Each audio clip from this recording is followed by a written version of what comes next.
Hello everybody, Terry Arbor here again for lesson 6 in Guitarjitsu. Thank you for watching the video. I hope that you're getting a lot out of the course. If you just found this course through this video through a search, go back to lesson 1 and go through it, because Guitarjitsu is like a Lego blocks, and each little tool fits on top of the other, and it becomes this system for understanding your fretboard and organizing your playing and being able to play all over the fretboard and mix and match things and just really set your playing free. Guitarjitsu is not so much about playing styles and licks and those kinds of things. This is more like understanding your instrument like never before possible.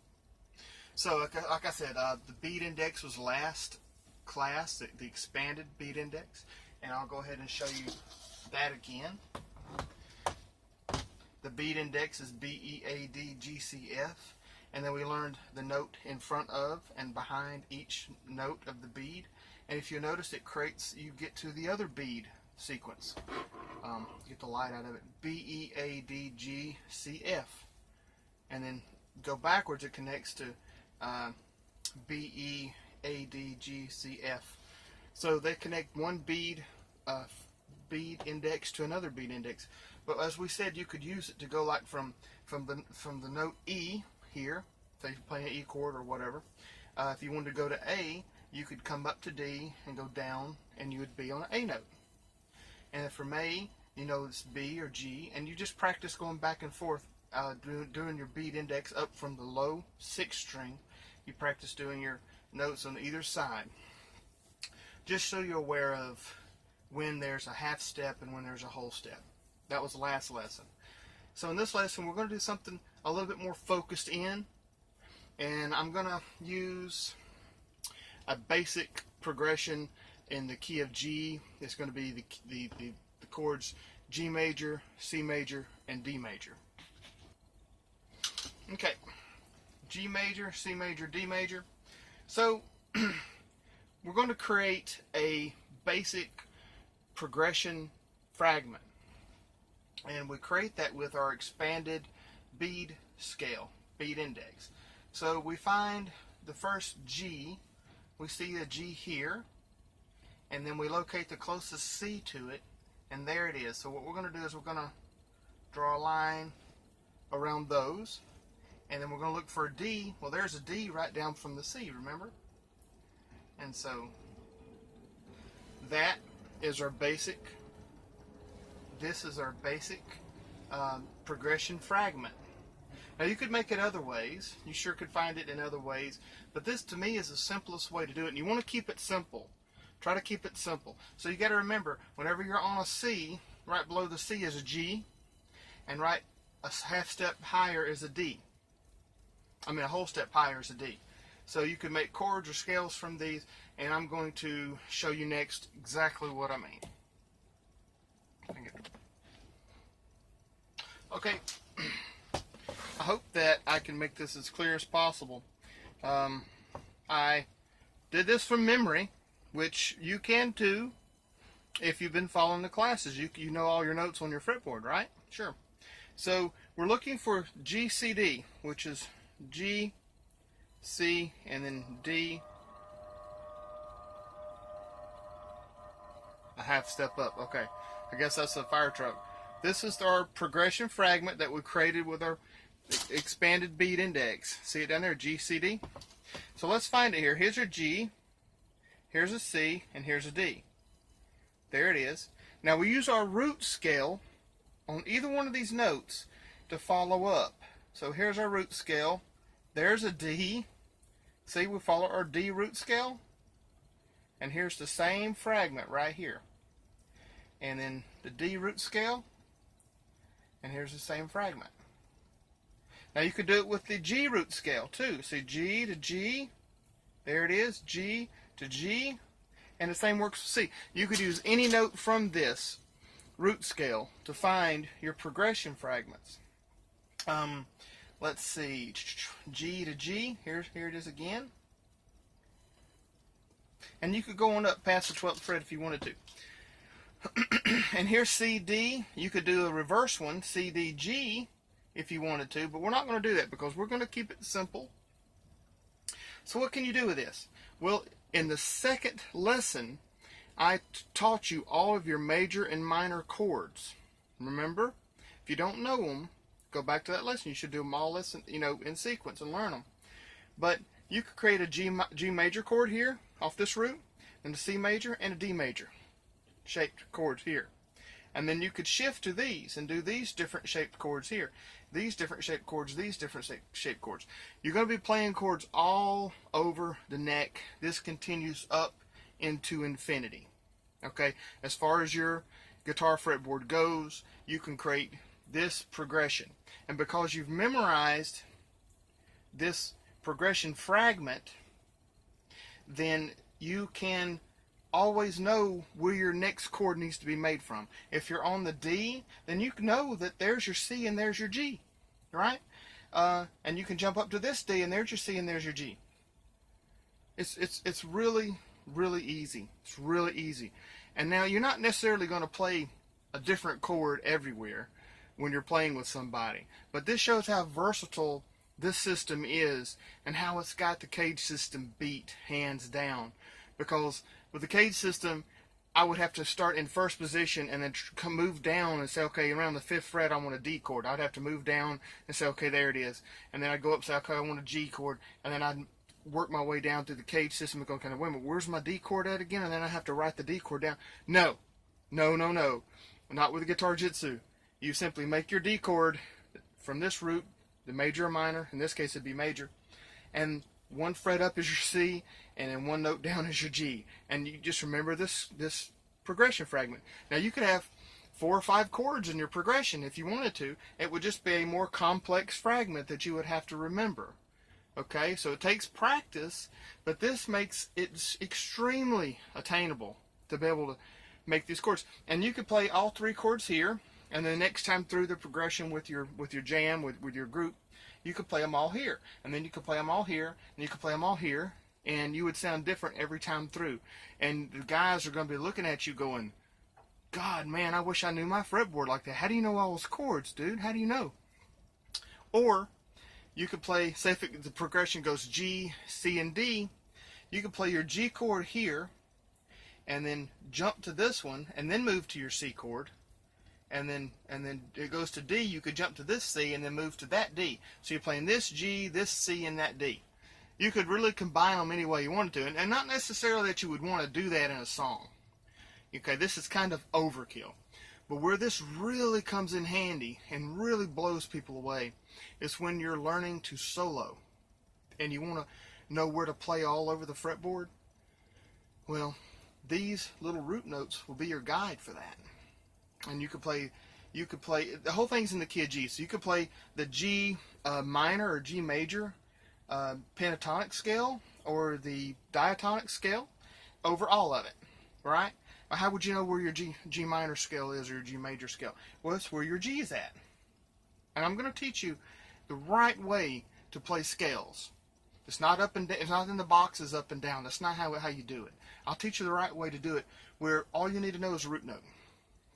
Okay, or you can do what they call chord chasing, where while you're playing over the G chord, you're playing your scale, whatever scale it is, in the key of G, and then when they go to the C chord, you change to the key of C when your scale, and so now you're playing in the key of C, and then you're playing in the key of D. You can do that, and you can jump all over the place and play these scales everywhere, and solo like a guitar god. Now, as far as what to play, this Guitarjitsu is not really about licks, but you'll get a collection of licks. I told you to have a book for a journal for licks and a journal for Guitarjitsu. Your lick book can be filled up on so many good guitar teachers on YouTube as far as learning licks and stuff. You can just fill your book up on awesome licks and on awesome licks. And then you can play these licks in these different scales as you create them. You know, you really start expressing yourself and mixing and matching them together. But we'll get to scales. We're not quite ready to get to it. The way I teach scales is completely different than probably you've ever been shown scales before. Because just like with everything else, I figured out the secret, the easy way, the thing no one else has probably thought of. Okay? And maybe someone else has thought of all this stuff, but I haven't found it before. So that's why I had to invent it. But anyway, so here, here's your chord, your progression fragment, and it gives you the power when you incorporate the root scale that you learned in lesson 1, and you can move that fragment everywhere and build your chords everywhere. Or in the case of scales, play your scales everywhere. Do all kind of crazy stuff everywhere. It's powerful. Powerful, powerful, powerful. So learn this. If you've got any questions, message me or put it in the comments. I'll do my best to answer. And like and share and tell your friends about this. Let's grow this channel. Let's grow it. Get this information out there about how easy it is to really, really express yourself with the guitar. All right, stay tuned for the next lesson. It's going to be pretty cool. Oh, I'm going to do with the guitar. I'm going to do an example for you on this. I about forgot. So it's not quite over yet. You can still like and share. Be right back. Okay, I'm going to play the G, C, and D progression on my trusty Ibanez Geo guitar, which they stopped making. But it is an awesome guitar. So we got our first fragment here at the bottom. G, C, and D. I don't know if you need to see that. I should have written it down already. But so you have G major. Then one note up is your C. 2 whole step up. Back to the G. Then we do our root scale. That's the root of our next G note. So our G scale, our G chord that is. So here's a major from there. The note 1 is whole step up to D. Back to the G. There's the next G right there. Let's make the chord there. Then we go whole step.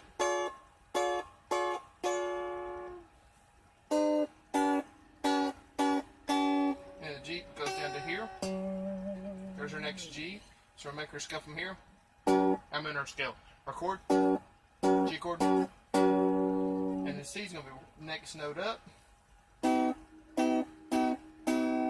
One whole step up. And then back down to our G. See, G, C, D.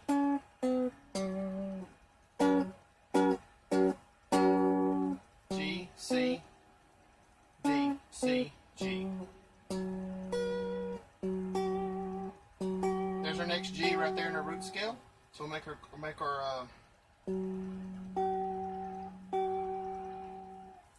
chord here. Now, of course, the tuning of the B string, your C chord is going to be one step higher. So here's the C. Whole step up. G chord. So anyway, I know you can't tell much what I'm doing, but I diagrammed it out already over there. I'm just showing you how you can kind of mix things up. So let's try a G chord here. And then let's go a C chord here. Is that right now? So we're mixing positions up now. We're doing a G chord from one progression fragment, and we're going to the next progression fragment doing the C. So it's like.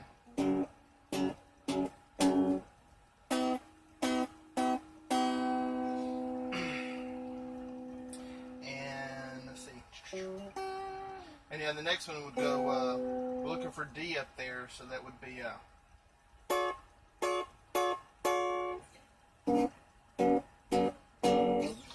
so you wouldn't necessarily improvise real time with a group. You could definitely improvise real time with a group. But what this is kind of meant to do, what this whole demonstration was and the exercise, was to show you how versatile it is, how you can find all of the chords in a progression all up and down the fretboard by moving this progression fragment around according to your root scale. And so you could find these chords everywhere. But you know, in real life though, you'd find a couple places that you play it and you'd be good, right, with that. Well, scales is different though. You'd play scales completely different. You'd want to, like if you're in the G here, I want to take this one, maybe go.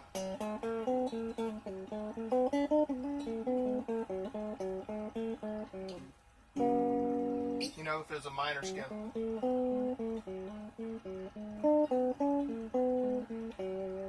And switch to C.